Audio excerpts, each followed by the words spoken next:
as an entrepreneur, you have to wear different hats. You have to think a bit differently.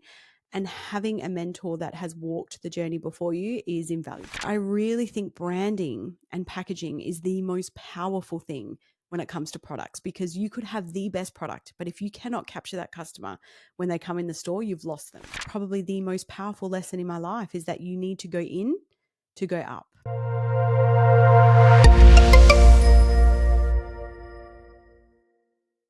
So today we've got the lovely Rachael Ferguson, the dynamic CEO of SynxBody, whose innovative approach to foot care has revolutionized the industry. So transitioning from a successful career in podiatry, Rachael co-founded SynxBody in 2011, aiming to take foot care solutions to another level and to be accessible to everybody. Her entrepreneurial journey gained significant momentum after securing investment on the TV show Shark Tank, and she partnered with the esteemed businessman Andrew Banks. Under her leadership, SynxBody has expanded its product line significantly, offering a full range of high-quality foot care products in Australia and globally as well. And Rachael's dedication to innovation and excellence has earned her numerous accolades and awards, including 2020 First Amongst Equals Award at the 40 Under 40 Awards, International Stevie Awards, Telstra Business Awards she's been recognised by, and she's won Mumpreneur Awards, just to name a few.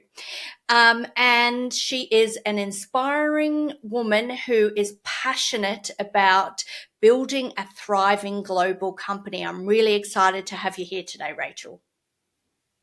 I'm so excited to be here, Caroline, and thank you for the beautiful introduction. It's very, very kind. You're welcome. You did all that work, so it's not me being kind. Yeah. Now, transitioning from podiatry to entrepreneurship is a significant leap, right? So what are the challenges that you've encountered during that period? And also, how did your background in podiatry influence your approach to leading SynxBody? Such a great question, Caroline. So I think as a clinician, you're so focused on your patients, and I had to learn really quickly that podiatrists are not made entrepreneurs. We're not business people.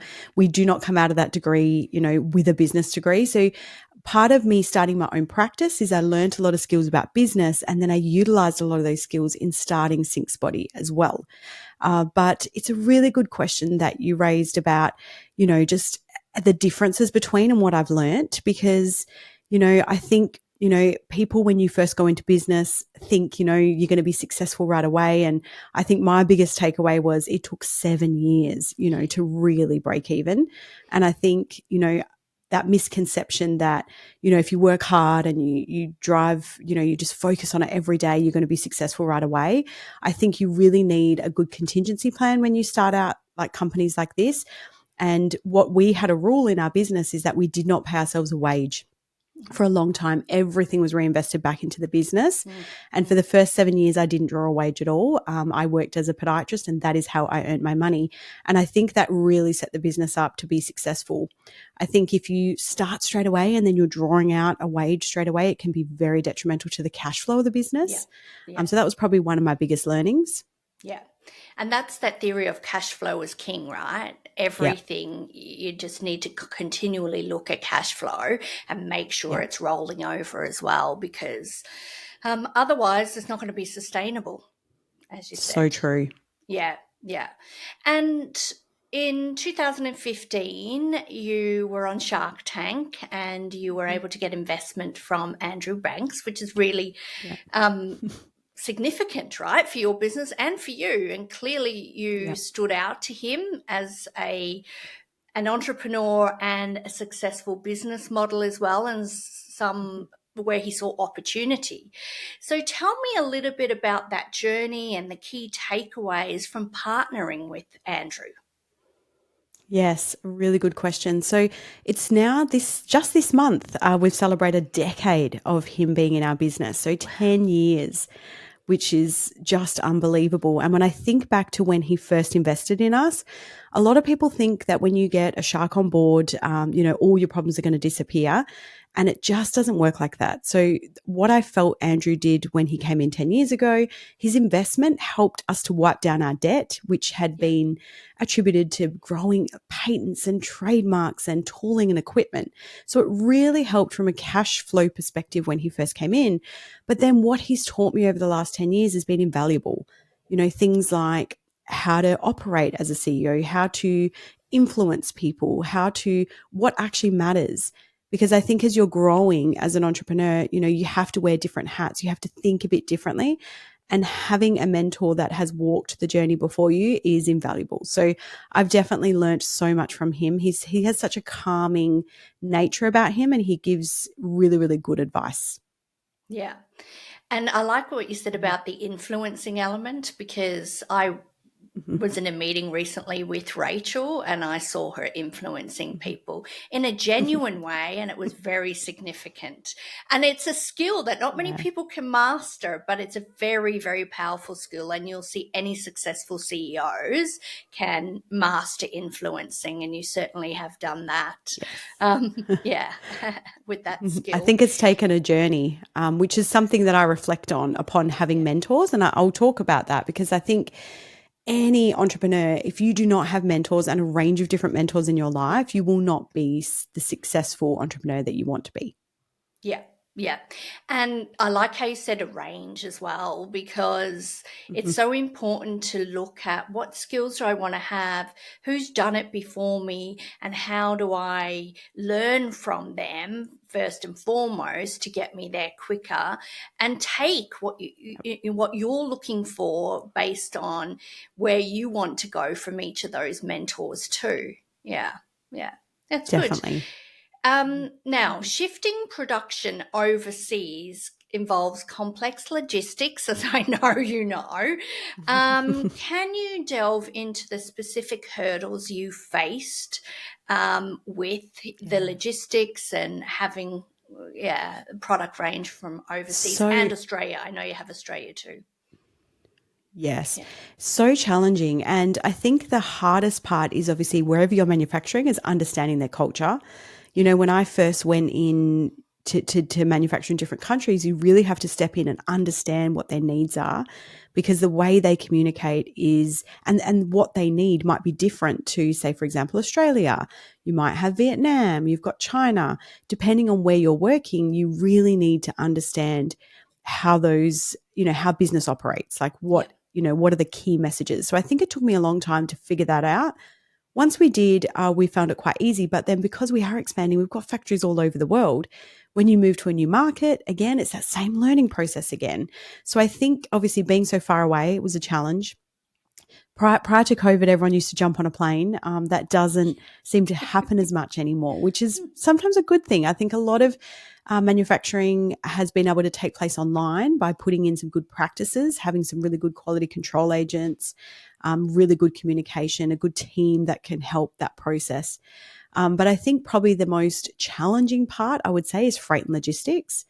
And that is continually to be a challenging landscape at the moment.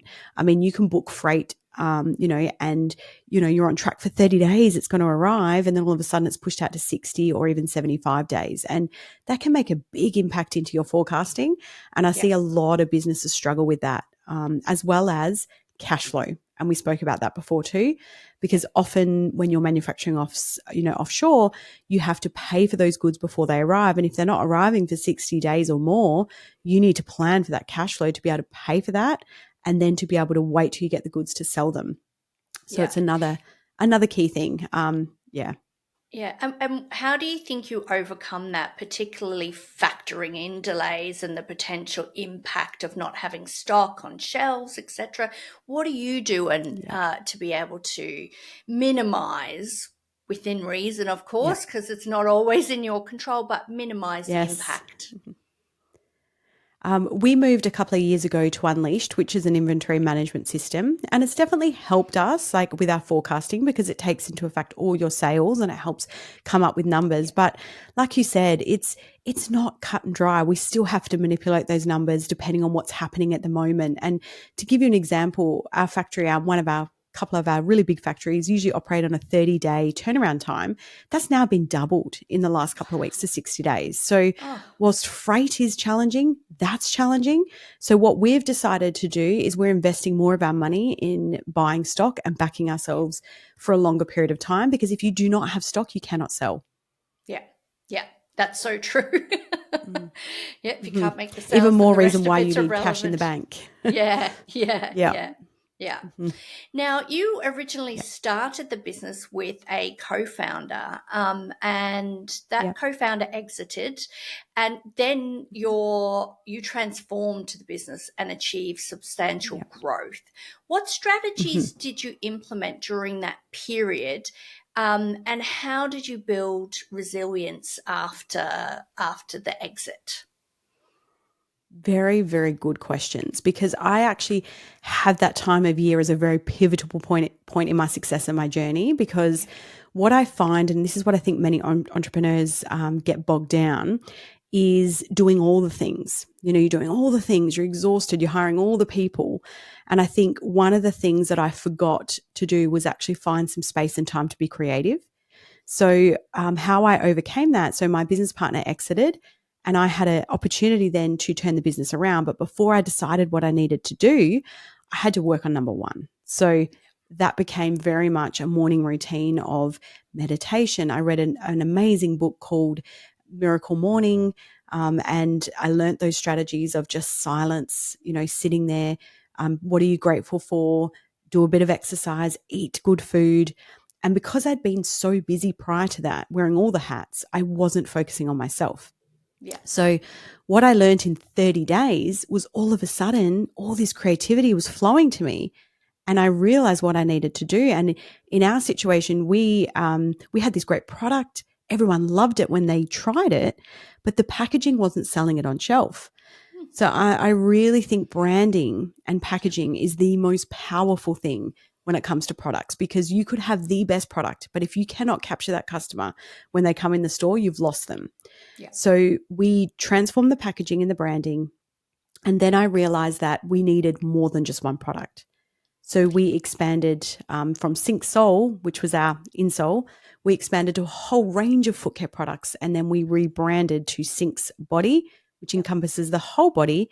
And then we had all these brands under it. And just making that small, it sounds, you know, huge, but it was a small shift initially. It was just, let's just create a few different products and change the packaging. And then when I would pitch that to buyers, I got such a different response than what I had prior. Yeah. And so making that change, and now over the last, you know, 7 years since then, we have just expanded and grown. And it's been probably the most powerful lesson in my life, is that you need to go in to go up. So you Yeah. need to focus on yourself, Yeah. really drive in that awareness of yourself, believe in yourself, and trust your instincts, because it's got you this far. So Yeah. there's so much inside. But if we're too busy on our phones and distracted by noise, we're never going to really, truly tap into what we need to do to shift the needle. Yeah, that is so true. And I love that you said about the creativity element, because I think for Mhm, you, that is really a core strength of yours, mhm, that the mhm. creativity and the innovation Yep. and looking at product ranges and thinking, how do we innovate in this space, which is quite traditional, right? Foot care is quite traditional, Mhm. and thinking about how do we Yes. want to lead the way. And you're always evolving your product range, right? You're always Mhm. thinking, how do we add Yep. value and how do we innovate in this space? Mhm. But the other thing I wanted to Yep. say is, when you talked about the book, another book Mhm. I have read recently is called The Artist's Way, which is around creativity and finding your creativity. And Mhm. interestingly, it teaches a lot of what I teach when I work with Mhm. CEOs and executives, but it and sometimes you just need to hear it a different way. And even for me, reading the book was quite significant in really tapping back into that creativity. And and it's so Love that. important because we can lose it quite Yes. quickly, can't we? Yeah. When we're just We faced can. with And I running think it's businesses, always doing so much. Yeah, yeah, absolutely. And I think even now, like even though I know it, I will still read books on it. So I will go get that book and read that now, because you need to keep tapping into that creativity and keep reminding yourself of the importance, because without it, you're not leading a business if you're not yeah. innovating continuously. Yeah, yeah, yeah. Mm, And innovating is about remaining relevant too, mhm. and I think that is critical. It's something that I've always said when I was leading organisations. How are we remaining relevant for the consumer? How are the consumer buying patterns change? How Yep. do we have the insights into that so that we can continue to innovate to remain relevant? And innovation can be something so Yes. small. It can even be just changing a process or a system. It doesn't actually have to be Yep. technology. It's just making sure that Mhm. there is that relevance out there in market. And, there's Yep. lots of stories of businesses that have not done that well and then have become Yes. irrelevant. And Blockbuster always comes to Yes. mind for me, Oh. because they really thought they had the market captured and that they were a Mhm. billion-dollar organization, that nothing was going to touch them. And it's a significant story to the status quo. If you rely on the status quo, then you will Yep. not remain relevant. You've got to keep ahead of the curve all the time. And I think you do that so well. Yeah. Thank you. And I think, I definitely don't do it alone. I think having people to remind me of that makes a massive difference. Like even yourself, like having you as a mentor, having you as someone to work with, reminding me of that little bit better, little bit better. How can you just improve this process slightly? As you said, it doesn't need to be massive shifts. It's small little things that will set you apart from your competitors. Yeah. Yeah. And you said before, you don't do it alone. Of course, you've got a team around Hmm. you, which is, I've always said, you're only as good as the Yep. team around you, and Hmm. Very they true. have had a significant impact during your journey with SynxBody as well. Can you give Yeah. me an example of perhaps a leadership challenge that you faced within the organisation, and how did you address it to foster a more motivated and innovative team environment? Absolutely. I think, many businesses get stuck in the doing. And because we're all busy, we don't think ahead and think, how can we stop this chaos right now? How can we look a few months ahead and go, this is the opportunities, this is what we need to shift? And I think one thing that really springs to mind, and I know we've done this together, but I think it's really powerful to talk about, is strategy days in business. Yes. Yes. I wasn't really aware of the importance of a strategy day until I was working with you, until I brought you into our company. And I think looking at the business as a whole and letting everybody have a say Yeah. at what's working for them, what's not working for them, what are some blocks, because as a CEO, your blocks are going to be quite different to your procurement officers, to your digital marketers, to your everybody's going to have their own story. And if you just continually work and work and work and not come together as a team and put everything aside and work on the business, not in the business for a period of time, and even if it's once a quarter, I Mhm. think extremely powerful. And that definitely made a big shift in our company recently. Yeah. And it is so Mhm. significant, and a lot of business owners neglect it, not necessarily on Yeah. purpose. It's just, as you said, that they're Mhm. in the doing.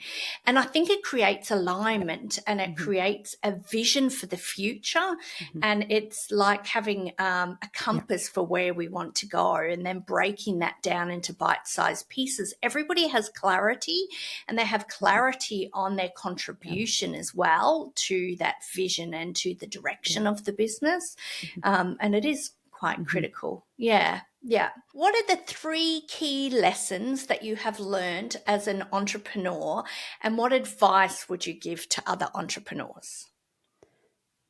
Absolutely. Three key lessons. So I'm going to start with number one that I've already said, but I do think it is the key thing for any entrepreneur, is self-development and always working on yourself. So not assuming that you are, you're beyond powerful, that you don't need to continually work on yourself. I think you need to read, you need to learn, you need mentors, you need to stimulate your mind will only function as well as you look after your health. So Yeah. exercise, eating well, practicing mindfulness, all of that, absolutely number one, because if you take care of that, everything else will fall into place. And it's not saying that you're perfect all the time. I'll definitely put my hand up and say I slip out of it during busy phases, or I'm traveling a lot for work and I can't get a lot of the things done that I want to, but you just slip back into the good habits, pick up from where you left off and carry on. That's what I tend to do. And I think it's very, very important. Number two, figure out what your skill set is, what your strengths are, and align those to what you do every single day, and then figure out who you need in the other places to fill those spots. Because, I wouldn't be here without my team, and they're very specialized in what they're good at, and they love things I don't, and they're better at things than I am. And, getting rid of that, like, I need to do everything approach is really just such a key lesson of letting things go and letting people bring advice and ideas to you as well, because they will often have way better ideas than you, which was a really big lesson for me too. And number three, I would say absolutely hold the vision and keep reminding your team of where you're going and what you stand for, because you can find yourself very, digressed and not in where you started out as a business. So for us, it's all about making foot care more accessible to everyone. We want to make sure that anyone has access to it. And not only that, we want to deliver them the best customer service and the best knowledge. So every time we take a step in the business, does it align to our vision? Is it all about empowering these bodies? Is it about, helping them to be strong and supported? And if it's not, then let's not do that. Let's focus on something else. So just that constant reminder. Yeah. Yeah. Mm-hmm. That's good. And I like the personal development one, which kind of leads into my next question, which was how do you continue to develop professionally and personally, and what has been really significant for your growth? Yeah, so powerful. I think I always read. That's one of my things. I love reading. I'll always read different books, and I challenge myself in different ways. So, sometimes it's about mindset, sometimes it's about business, it's about the stock exchange, it's about branding, entrepreneurs, different journeys, food that we're eating. I'll just really, really diversify my knowledge and make sure that I'm listening. And, I also find, like, I don't, I like to maximize my time. So if I'm exercising or walking, I'll listen to something that's, empowering my mind and lifting me up.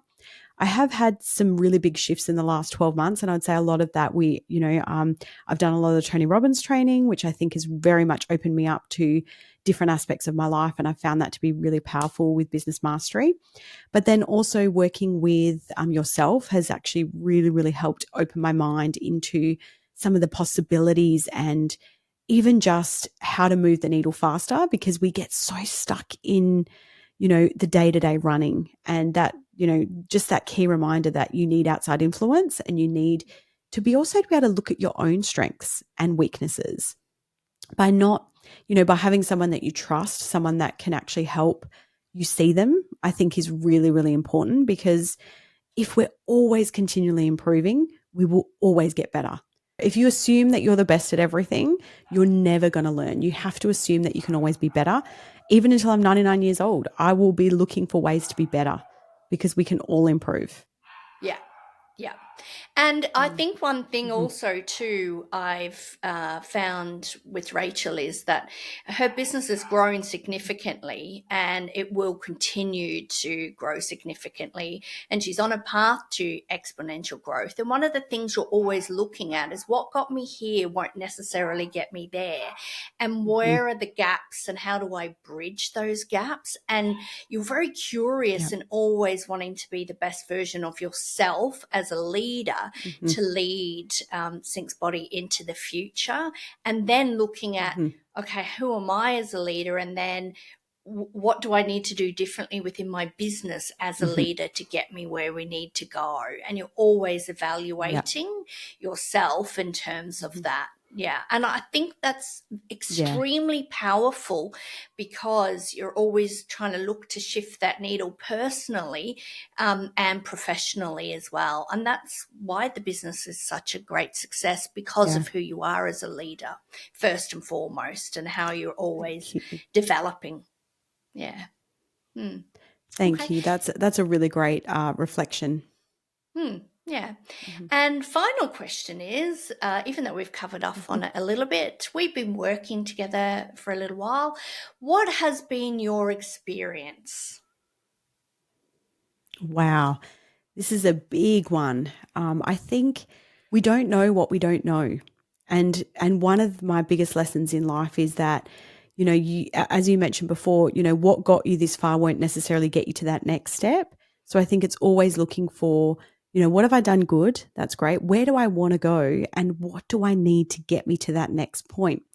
Now, when you're thinking about yourself as a leader, you need to be able to continuously work with someone who you can trust, who can see your blind spots and help you realize them, I think is very key. And I really believe that you've been able to undoubtedly do that with me, in such a way that's made me realize what areas I needed to focus on to get me to that next level. But then also, who did I need around me? So, what key players did I need around me to raise me up? I don't think I was very aware of that before we started working together, and having that clarity around, okay, well, this is where your strengths lie. This is where you want to go. Who is that key person around you we need? And then not only that, how do you then manage your team and how do you hold them accountable? And I think Mm, having someone to be able to teach you that is yeah, absolutely key because, I'm a podiatrist. I trained as a podiatrist. I'm a clinician. I focus on the patient. I then develop products. But some of those areas, whilst I'm a CEO, they take learning, and I have to learn from people like yourself who have, led these huge companies. If I want to go lead a huge company, you need to be able to learn from people who have walked in the steps before you and actually done the work. I think that's the difference between, there's lots of coaches out there, there's lots of mentors, but unless you're speaking with someone who has actually walked in those steps before you, you've got to be really careful of the advice around there that yeah, you're listening to. So I found that, that for me was just extremely powerful. But what I also found is your ability to step in and look at data, to be able to see things that other people can't see. It's a skill. Not everyone has that skill. I certainly don't have that skill. I need guidance from people like yourself to direct me to different areas. Once I see it, I know exactly you can't unsee it, but you yeah, need that help and assistance to break data down. And most people are not skilled in that area. They're not CFOs. They're not analysts. So having the skills of someone who has the ability to be able to search and find what you need. And one of the things you always tell me is, the data tells a story, yeah, right? And it's so true. Like that data, once you have the data and it really helps tell the story of where you're going to go, how you're going to get there. yeah, And it makes everything so much more achievable. yeah, So I think for me, it's absolutely those key parts and opening my mind up to what's possible. Because again, you can be an entrepreneur that's like, I am gonna, grow my business to this, and I'm gonna, travel the world, and I'm gonna expand my products into all these countries. But unless you have a plan that's measurable and achievable, then how do you know you're going to get there? yeah. So I think that's definitely what you've given to me, and I think together, that is a really powerful combination. It's something that I've found really, really helpful. Yeah, thank you for that. And I Mhm. always say what gets measured improves, and I've seen it Yeah. be extremely powerful, Mhm. and have significant contribution Mhm. in helping business to grow Yeah. exponentially as well. Yeah. And Yeah. okay, last question. I know I said that was the last question, but what's the future of SynxBody, and what are you most looking Yes. forward to? Amazing. So we want to be the number one foot care brand in the world, and we want to be able to come into everybody's houses and help them on a health and wellness journey, not just from providing them products, but we want to give them knowledge and empower them with the things and the tools that they need. So if they have a problem, they'll be able to come either onto our podcast or they'll be able to go onto our AI chat. They'll be able to figure things out for themselves and then actually go and see another health professional. So I see it as two parts, not just providing solutions at home, but also advice to be able to educate. And I really want to be able to, yeah, bring SynxBody to everybody for all corners of the world. And we're on a mission to do that, and watch this space. Oh, yeah, I have no doubt you will achieve that mission. And, you're very focused, very determined, but you do so in a genuine way that puts the customer at the heart of everything that you do. And you're Mhm. always thinking Love about that. how do we get better. And it's a powerful combination. And I can't Mhm. wait to see you go from strength to strength and continue to do so. Yeah, Thank thank you. I can't wait either. And with you as an advisor too, I think, we'll get there a whole lot faster. Yeah. Yeah. Well, thank you so much for your time today, Rachel. I really appreciate it. And I know Thank that you our for listeners having are me. going to get so much out of listening to your journey. So thank you. I really appreciate it. Amazing. Thanks, Caroline.